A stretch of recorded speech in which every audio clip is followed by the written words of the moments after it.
Hello students, कैसे हो आप सब। उम्मीद कर रहा हूँ आप अच्छे होंगे, स्वस्थ होंगे और अपने स्वास्थ्य के साथ साथ अपनी पढ़ाई का भी ख्याल रख रहे होंगे। स्टूडेंट्स, आइए हम लोग एक महत्वपूर्ण टॉपिक फास्फोरस शुरू करते हैं।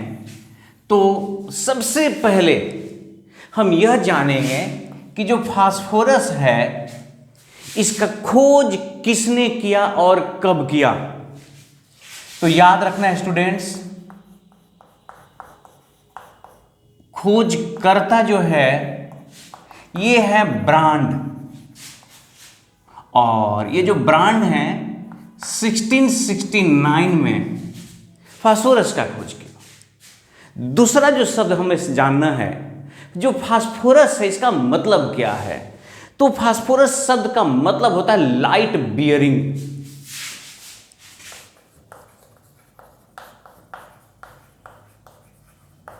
का अर्थ, इसका अर्थ है लाइट बियरिंग। अब आते हैं स्टूडेंट्स, फास्फोरस के बारे में आपको एक बात जाननी होगी, और ये कि फास्फोरस एक अधातु है और सक्रिय अधातु है।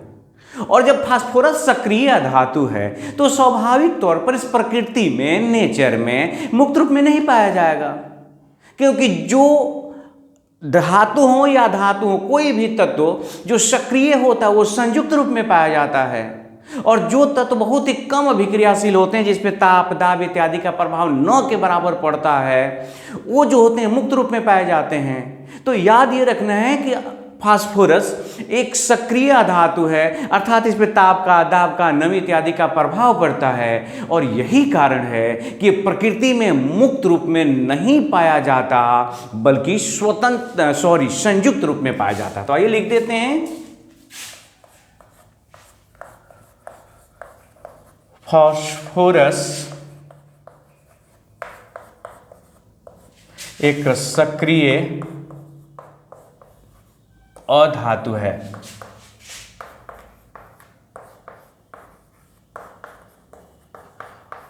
अतः यह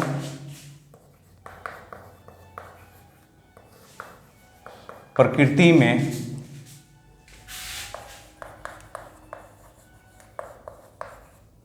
संयुक्त अवस्था में पाया जाता है। स्टूडेंट्स, आपको याद रखना होगा कि फास्फोरस जो है चट्टानों में, मिट्टी में फॉस्फेट के रूप में पाया जाता है। यह मिट्टी,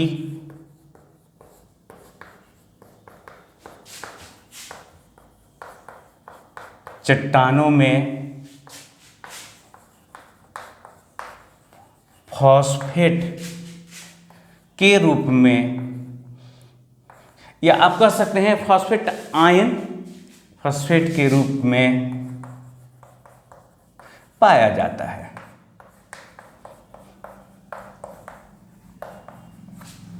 आपको याद रखना होगा, यह हड्डी में, दांत में, मस्तिष्क में, मांसपेशियों में भी पाया जाता है। एक बार फिर से बोल रहा हूं, हड्डी में लिखेंगे नहीं, चूंकि हड्डी में, दांत में, मांसपेशी में, मस्तिष्क में भी फास्फोरस पाया जाता है। मैं यहां लिखने वाला हूं बहुत महत्वपूर्ण चीज, फास्फोरस के मुख्य अयस्क कौन कौन से हैं। फास्फोरस के मुख्य अयस्क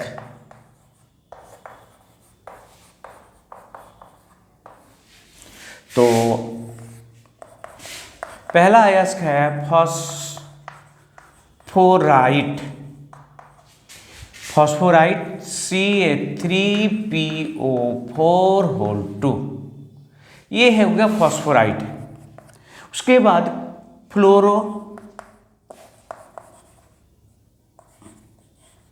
फ्लोरएपेटाइट।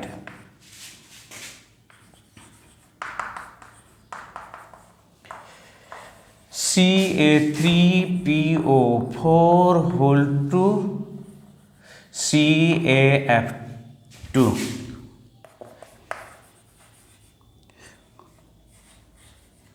सॉरी यहाँ पर ये रहेगा chlorapatite 3Ca3PO4 whole two Ca, देखिए Cl2, तो क्लोर एपेटाइट, फ्लोरीन हो गया तो फ्लोर एपेटाइट। उसके बाद हाइड्रोक्सो एपेटाइट,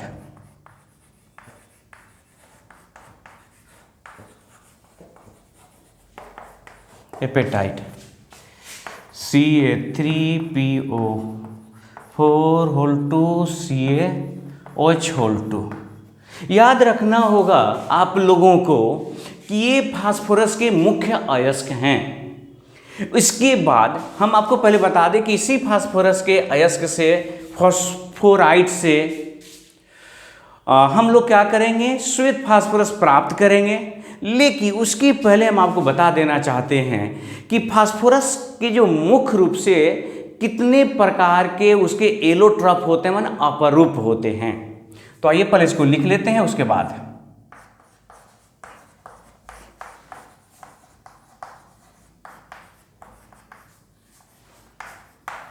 मुख्य अपरूप।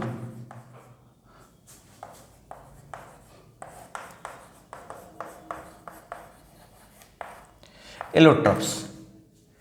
तो स्टूडेंट्स आप लोग को याद होगा, बहुत महत्वपूर्ण है ये। पहला है व्हाइट फास्फोरस।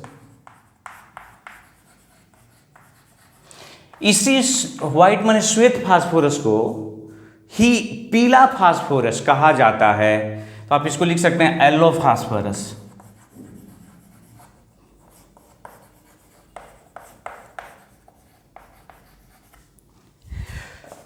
दूसरा आप जानते हैं लाल फास्फोरस, रेड फास्फोरस।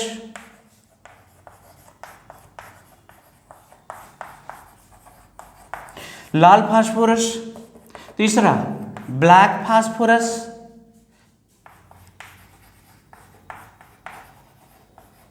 आपको जानना होगा कि ब्लैक फास्फोरस दो प्रकार के हो जाते हैं स्टूडेंट्स, अल्फा ब्लैक फास्फोरस और बीटा ब्लैक फास्फोरस। इसके बाद अगर हम लोग बात करें तो वायलेट फास्फोरस भी होते हैं, वैगनी फास्फोरस और स्कारलेट फास्फोरस।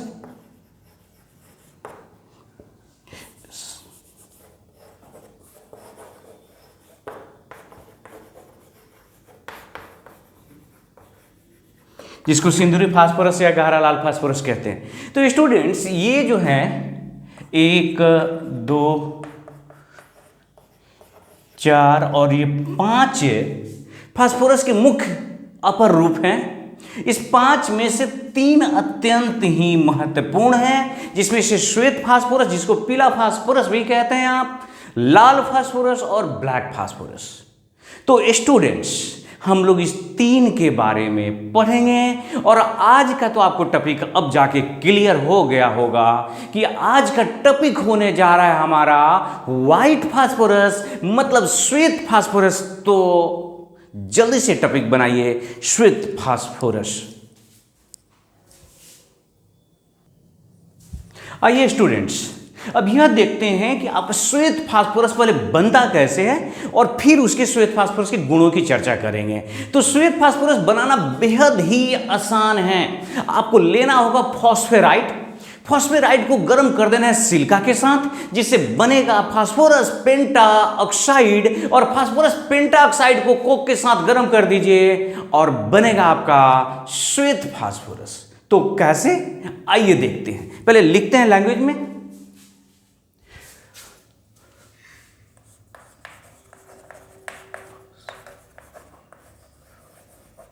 फॉस्फेराइट को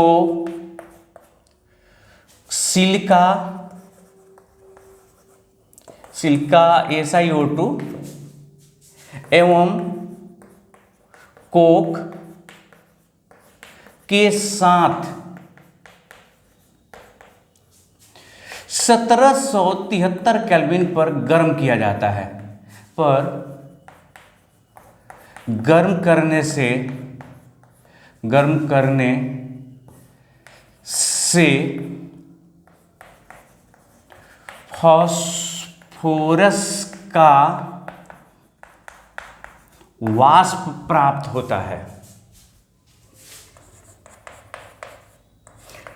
होता है। इस वाष्प को संघनित करने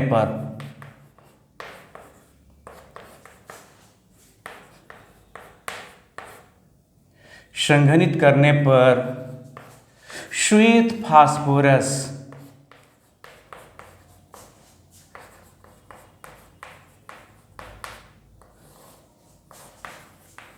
प्राप्त होता है। तो आइए समीकरण लिखते हैं और देखते हैं कि क्या क्या हो रहा है, कैसे श्वेत फास्फोरस प्राप्त हो जा रहा है फास्फोराइट को गर्म करने से। तो स्टूडेंट्स, ये है आपका फास्फोराइट, यही है ना आपका फास्फोराइट। आपने क्या किया, फास्फोराइट को हीट कर दिया पहले सिलिका के साथ। सिलिका मतलब SiO2 के साथ टेम्परेचर रखा 1773 केल्विन, जिससे बना कैल्शियम सिलिकेट CaSiO3 और बन गया फास्फोरस पेंटाऑक्साइड। अगर आप संतुलित करना चाहते हैं तो यहाँ 2 से मल्टीप्लाई करिए और ये 6 से मल्टीप्लाई करिए और इस तरह से आपका बैलेंस हो गया। तो हम तो बनाने चले थे श्वेत फास्फोरस और बन गया फास्फोरस पेंटाऑक्साइड। तो स्टूडेंट्स घबराने नहीं है, एक स्टेप और बढ़ो, इस फास्फोरस पेंटाऑक्साइड को गर्म कर दो। किसके साथ? कोक के साथ। तो आपको मिलेगा फास्फोरस माने P2 का क्या चीज? वाष्प। और उस वाष्प को ठंडा कर दो, बन गया श्वेत फास्फोरस। Very simple. तो आइए लिख देते हैं P4O10 प्लस ये हो गया आपका कोक। एक बार फिर से कोक के साथ आप गर्म कर दिए हैं इसको, तो ये बन गया P4 और ये CO बैलेंस कर दिए, 10 से मल्टीप्लाई कर दिए। यही आपका व्हाइट फास्फोरस हुआ।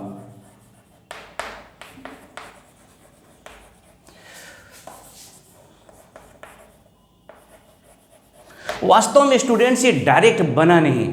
जब आपने इसके साथ इसकी अभिक्रिया कराई तो फास्फोरस माने P2 का वाष्प बनता है, वेपर बनता है। उस वाष्प को जब संघनित करते हैं, कंडेंस करते हैं, ठंडा किया जाता है, तो जाके प्राप्त क्या होता है आपका? श्वेत फास्फोरस। अब नेक्स्ट टारगेट हमारा क्या है? हम चाहते हैं कि यह जाना जाए कि फास्फोरस के कौन कौन से गुण हैं। तो गुणों में सबसे पहले बात करेंगे हम लोग भौतिक गुण की और फिर बात करेंगे इसके रासायनिक गुण की। तो आइए प्रॉपर्टीज ऑफ फास्फोरस की बात करें। फिजिकल प्रॉपर्टी, भौतिक गुण।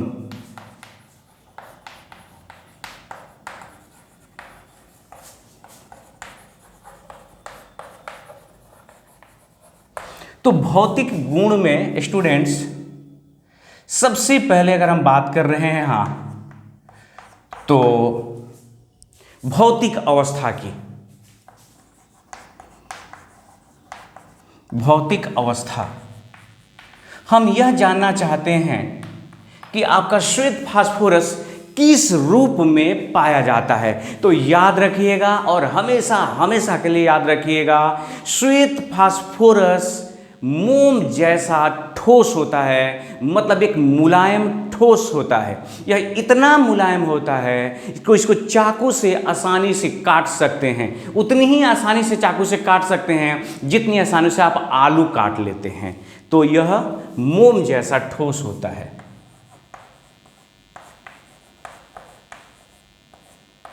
मोम जैसा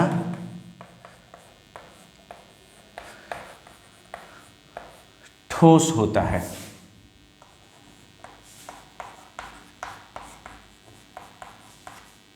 इससे चाकू से आसानी से काटा जा सकता है।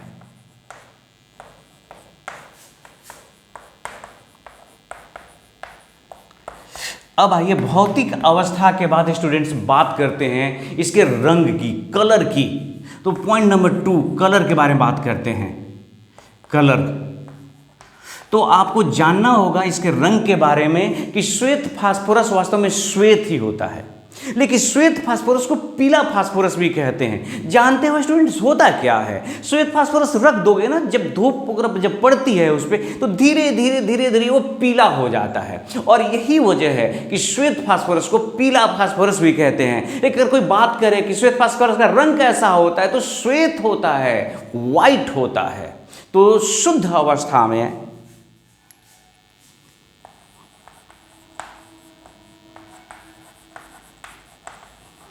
शुद्ध अवस्था में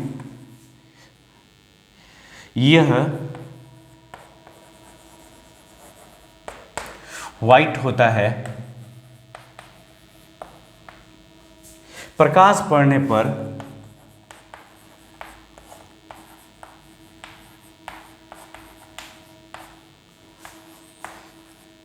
यह धीरे धीरे पीला हो जाता है।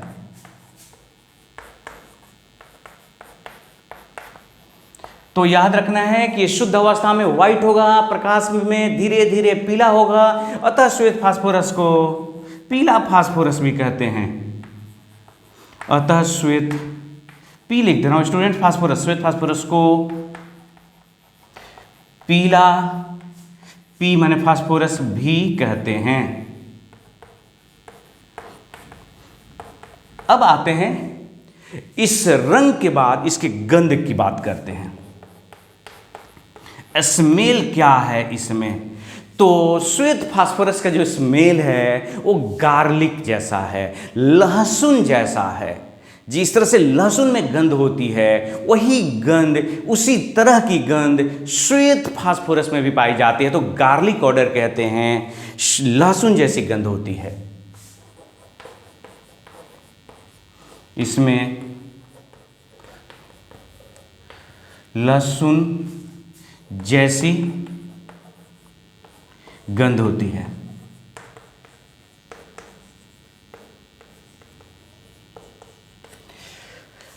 एक और बहुत महत्वपूर्ण बात है, इसके नेचर के बारे में बात करेंगे। श्वेत फास्फोरस बहुत ही ज्यादा जहरीला होता है। White phosphorus is highly poisonous. याद रखना होगा आप लोगों को, श्वेत फास्फोरस बहुत अधिक जहरीला होता है।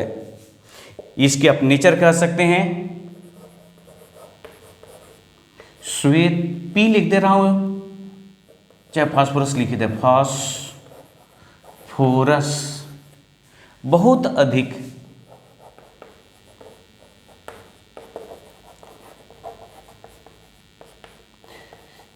जहरीला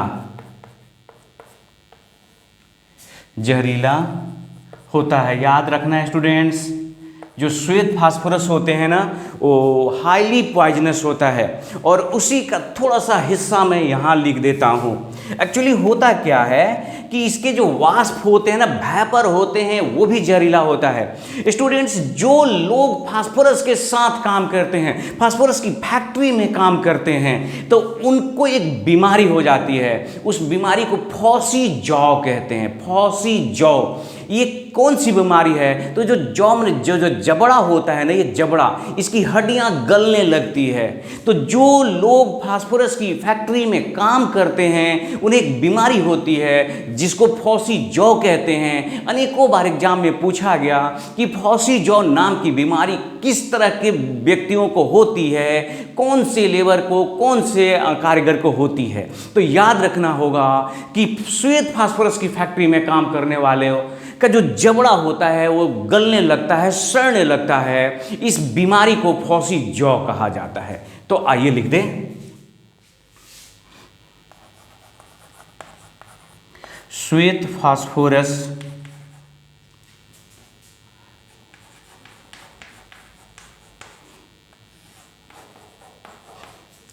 के साथ या उसकी फैक्ट्री में के साथ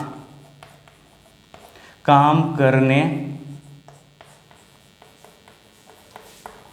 वालों का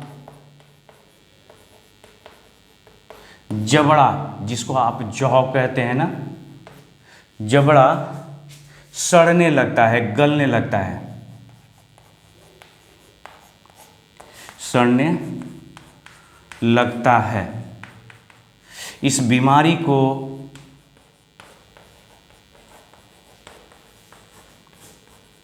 याद रखिएगा स्टूडेंट्स, PHOSY, फौसी, फौसी जौ कहते हैं।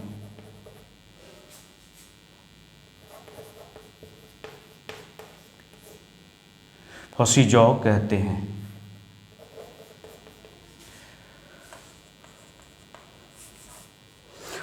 फौसी का स्पेलिंग हमें लग रहा है कि POSSY ही होना चाहिए, फौसी। लिख देते हैं अभी फिलहाल, फौसी जौ। तो फौसी जौ एक बीमारी है। कौन सी बीमारी है? तो श्वेत फास्फोरस की फैक्ट्री में जो काम करते हैं या जहरीला होता है तो उनके जबड़े जो होते हैं, जबड़े की जो हड्डी होती है वो सड़ने लगता है। जबड़े की हड्डी, यहां लिखना उचित था, जबड़े की हड्डी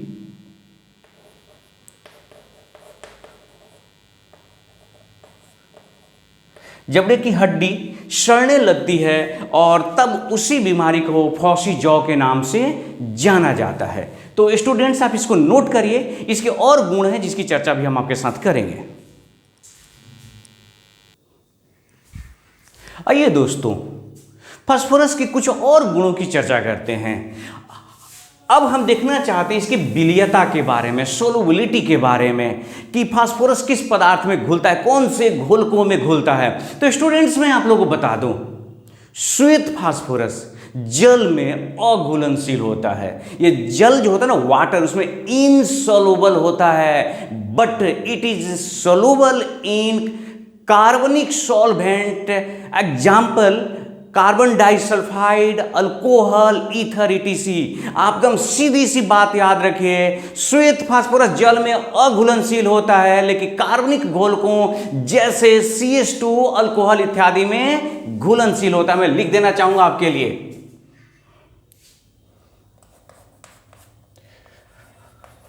घुलनशीलता के बारे में लिख सकते हैं, श्वेत फास्फोरस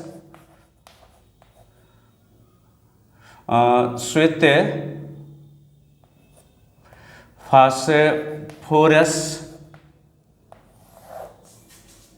जल में अघुलनशील होता है।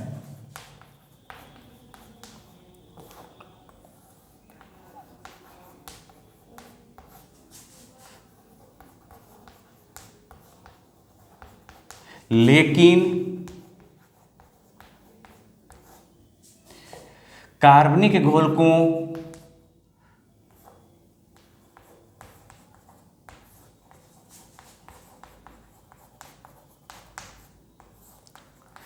जैसे CH2, अल्कोहल, ईथर में घुलनशील होता है।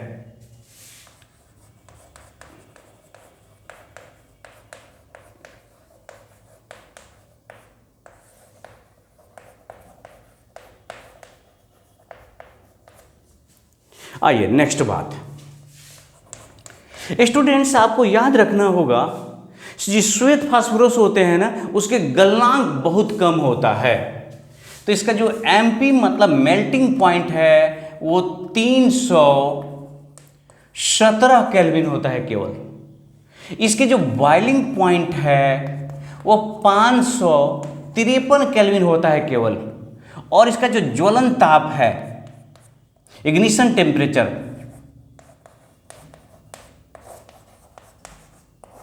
ये है मात्र 303 केल्विन। केवल 303 केल्विन ताप पर ही यह जल जाता है। यही कारण है स्टूडेंट्स कि जो श्वेत फास्फोरस जब हवा में रखिएगा तो हवा में जल जाएगा। जब हवा में जल जाएगा तो कहाँ रखें इसको? तो श्वेत फास्फोरस का भंडारण किया जाता है जल में डुबा के रखा जाता है।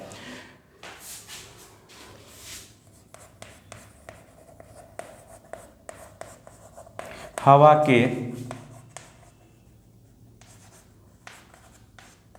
संपर्क में आने पर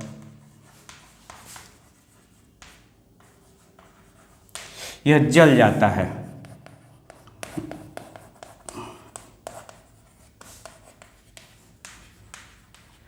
अतः इसे जल में रखा जाता है। इसका जो भंडारण है कहाँ होता है? तो जल में। क्यों जल में? तो जवाब है कि हवा के संपर्क में आते ही क्या होता है? चौकले लें, ये जल जाता है, इसीलिए इसका भंडारण जो होता है जल में किया जाता है। स्टूडेंट्स, अंधेरे कमरे में अगर आप रख दो कहीं श्वेत फास्फोरस तो ग्लो करने लगता है, चमकने लगता है। इस क्रिया को फास्फोरेसेंस कहते हैं। तो एक लाइन और लिखना चाहेंगे, श्वेत फास्फोरस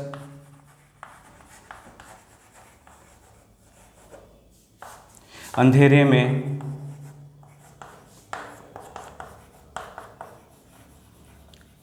ग्लो करता है, चमकता है। अब आइए हम लोग बात करें कुछ रासायनिक गुण की। जो श्वेत फास्फोरस है उसके कुछ केमिकल प्रॉपर्टी की चर्चा करते हैं। तो आइए लिखते हैं कुछ केमिकल प्रॉपर्टीज। केमिकल प्रॉपर्टीज में स्टूडेंट सबसे पहले मैं आपसे यह कहना चाहूंगा कि श्वेत फास्फोरस उच्च अभिक्रियाशील होता है, हाईली रिएक्टिव होता है। इतना रिएक्टिव होता है कि हवा में छोड़ दो और जल जाए, इतना ज्यादा अभिक्रियाशील होता है। तो सबसे पहला पॉइंट मैं यही कहूंगा, श्वेत फास्फोरस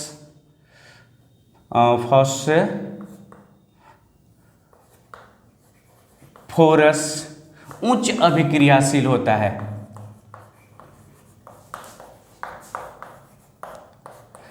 मतलब बहुत ज्यादा अभिक्रियाशील होता है, यही कहने का मतलब है।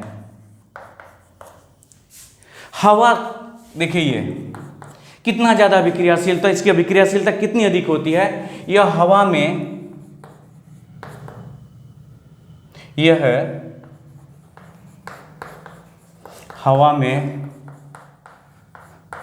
जलकर P4O10 का धूम बना देता है। P4O10 सीधे लिख देता हूं, देता है, लेकिन याद रखना है कि ये क्या करता है? तो बिल्कुल फ्यूम्स बना देता है, धुआं बना देता है। जैसे देखिए ये श्वेत फास्फोरस है, ऑक्सीजन से अभिक्रिया किया, बना दिया P4O10। अगर आप संतुलित करना चाहते हैं तो यह 5 से मल्टीप्लाई कर दिए, बाकी संतुलित है। स्टूडेंट्स, अगला देखिए, यह अनेक प्रकार के अधातुओं से धातुओं से भी अभिक्रिया करता है। उदाहरण के तौर पे यही फास्फोरस, अगर हम बात करें क्लोरीन से अभिक्रिया, तो क्लोरीन से अभिक्रिया करके जब ये सीमित मात्रा में क्लोरीन लेते हैं तो बनाएगा PCl3, और यही फास्फोरस Cl2 लें और एक्सेस ले लें, अधिक मात्रा में ले लें, अत्यधिक ले लें, तो ये बना देगा PCl5। बैलेंस कर लेना होगा स्टूडेंट्स। तो देखिए आप ये देख रहे हैं कि फास्फोरस जो है क्लोरीन से भी अभिक्रिया कर गया, ऑक्सीजन से कर गया, बड़ी ही तेजी से अभिक्रिया करता है, बहुत ही फास्ट रिएक्शन करता है ये। अब देखिए इस फास्फोरस की एक बहुत महत्वपूर्ण अभिक्रिया के बारे में बात कर रहे हैं हम लोग। जब फास्फोरस, श्वेत फास्फोरस की अभिक्रिया NaOH के साथ कराई जाती है, NaOH के साथ जब उबाला जाता है तो फॉस्फीन प्राप्त होता है। P4 याद रखना होगा स्टूडेंट्स ये, और ये NaOH प्लस H2O बहुत महत्वपूर्ण चीज प्राप्त होता है, फॉस्फीन है, और साथ में सोडियम हाइपोफॉस्फाइट है। ये हो गया फॉस्फीन, फॉस्फीन हो गई है। फॉस्फेन प्राप्त होता है। इस तरह से आप देख रहे हैं कि अभिक्रिया करता है। अगर हम लोग कुछ और अभिक्रिया की अगर बात करें फास्फोरस की, तो आप अगर इस फास्फोरस की अभिक्रिया HNO3 से करा दें, तो स्टूडेंट्स मैंने जब HNO3 पढ़ाया था आपको, तो उस वक्त बताया था कि HNO3 से अभिक्रिया करके ये क्या बनाता है। तो ये बनाएगा NO2 बनाता है, H3PO4 बनाएगा और साथ में बनाता है ये H2O। अगर इसी श्वेत फास्फोरस की अभिक्रिया मैं H2SO4 से करा दूं, तो ये बना देगा SO2 H3PO4 और ये H2O बना देता है। ये दोनों संतुलित नहीं है, संतुलित करना है आपको, संतुलित करें। इन अभिक्रियाओं को आपको संतुलित कर लेना है। तो स्टूडेंट्स आप देख रहे हैं कि ये श्वेत जो फास्फोरस है ये अभिक्रिया करता है, इसको आपको याद रखना होगा, बहुत महत्वपूर्ण अभिक्रिया है। इसी अभिक्रिया से श्वेत फास्फोरस और लाल फास्फोरस में अंतर किया जाता है। अब इसके बाद हम जानना चाहते हैं श्वेत फास्फोरस की संरचना के बारे में। तो बोर्ड पे जगह नहीं स्टूडेंट्स, जल्दी से उतारिए और श्वेत फास्फोरस की संरचना के बारे में बात करते हैं हम आपसे। श्वेत फास्फोरस की संरचना तो लिखते हैं स्टूडेंट्स, लेकिन पहले देख रहे हैं कि यहाँ पर धातु से अभिक्रिया हमने एक भी नहीं लिखा। तो धातु से अभिक्रिया करता है, जैसे मान लीजिए कि ये मैग्नीशियम से अभिक्रिया कराया, तो ये क्या बनाएगा, मैग्नीशियम फॉस्फाइड बना देगा, Mg3P बना देगा। अगर हम इसको सोडियम से करा दिए श्वेत फास्फोरस, तो ये बना देगा सोडियम फॉस्फाइड। ये याद रखना होगा स्टूडेंट्स कि ये धातु से भी रिएक्शन करता है। उसी तरह से कैल्शियम से करेगा तो कैल्शियम फॉस्फाइड बना देगा। तो कुछ मेटल से भी रिएक्शन करता है, नॉन मेटल से तो करता ही है। अब उतारिए और देखते हैं इसके संरचना के बारे में। आइए स्टूडेंट्स, अब जल्दी में जरा देखते हैं श्वेत फास्फोरस की संरचना क्या है। तो सबसे पहली बात आपको याद रखनी होगी कि जो व्हाइट फास्फोरस होता है, व्हाइट फास्फोरस P4 अणु के रूप में पाया जाता है, अणु के रूप में पाया जाता है। सबसे पहला बात याद रखिएगा कि white phosphorus exist as P4। ये P4 जो अणु है इसी रूप में श्वेत फास्फोरस पाया जाता है। अब बात करते हैं इसकी ज्यामिति कैसी है। तो स्टूडेंट्स ये ज्यामिति है टेट्राहेड्रल, टेट्राहेड्रल आप बना सकते हैं। कुछ इस तरह से इसकी संरचना बनाई जाती है। ये देखिए, ये लोन पेयर है, सब जगह एक लोन पेयर है। और ये जो है बंधन कोण है 60 डिग्री। तो पहली बात करते हैं इसके संकरण की। संकरण किसका संकरण, तो फास्फोरस का। तो स्टूडेंट्स आपको याद रखना होगा कि यह जो फास्फोरस का संकरण है वो sp3 है। sp3 दिख रहा है आपको स्पष्ट रूप से, single bond lone pair, 3 single bond और एक लोन पेयर। तो संकरण हो गया sp3। बॉन्ड एंगल तो दिख ही रहा है, लिख दिया हमने, बॉन्ड एंगल हो गया 60 डिग्री और आपको ज्यामिति दिख ही रहा है। अब यहां पर स्टूडेंट्स एक बहुत महत्वपूर्ण बात मैं आपसे करने जा रहा हूं। जो संकरण अगर है कहीं पर और संकरण अगर sp3 है, तो इसका जो वास्तविक जो बॉन्ड एंगल है वह 109.28 मिनट है। अब देखो 109.28 मिनट के जगह पर बॉन्ड एंगल हो गया केवल 60 डिग्री। तो बंधन कोण बहुत ही घट गया।